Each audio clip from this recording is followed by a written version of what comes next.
श्रीराम श्रीराम जय जय राम वंदे मातरम जय श्रीराम। సోదరి మల్లారా, మనందరి యొక్క చిరకాల వాంఛ సుమారు 500 సంవత్సరాలుగా మన పూర్వీకులు పోరాటం చేస్తూ వచ్చారు. ప్రత్యేకంగా విశ్వ హిందూ పరిషత్ 1984 నుంచి పూజ్య స్వామీజీల మార్గదర్శనంలో రామ జన్మభూమిలో రామ మందిరం కోసం పోరాటాలు చేస్తూ మనందరి యొక్క పోరాటాలు, త్యాగాలు, బలిదానాల కారణంగా శ్రీరామచంద్రుల వారి యొక్క జన్మభూమిలో మళ్ళీ బాలరాముడు ప్రతిష్ట కాబోతున్న శుభ సందర్భంలో మనం అందరం ఈ హోమంలో పాల్గొంటున్నాం.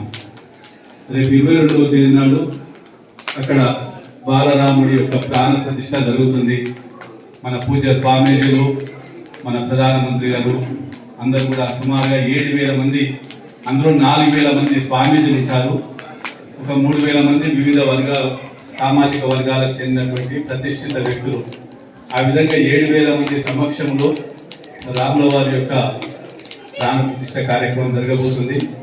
కాబట్టి ఈ శుభ సందర్భంలో మనం అందరం అయోధ్య వెళ్ళలేకపోయినా మనం ఉన్నటువంటి చోటనే, మన వీధిలోనే, మన వాడలో రాముల వారి యొక్క ప్రాణ ప్రతిష్ఠ జరుగుతుందన్న ఉద్దేశంతో అందరం కూడా కలిసి మన పెద్దలు స్వామీజీ ఏం చెప్పారంటే, మీరున్న ప్రదేశంలోనే సామూహికంగా అందరూ కూడా కలిసి 11 గంటల నుంచి 12 గంటల వరకు రామనామ సంకీర్తన చేయండి.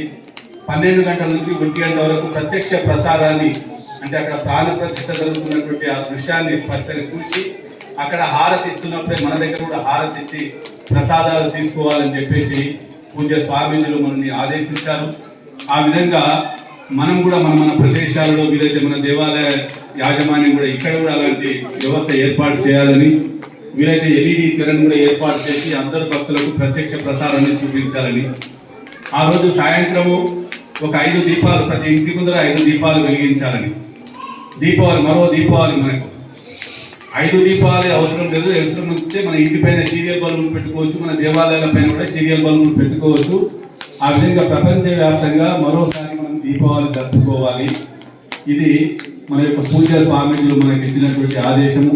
కాబట్టి మనమందరం కూడా మన ప్రదేశాలలో ఆ విధంగా మొన్న 15వ తేదీ దాకా దేశంలో ఉన్నటువంటి యావత్ హిందూ సమాజానికి ప్రతి ఇంటికి వెళ్ళి అక్షంతలు ఇవ్వడం జరిగింది.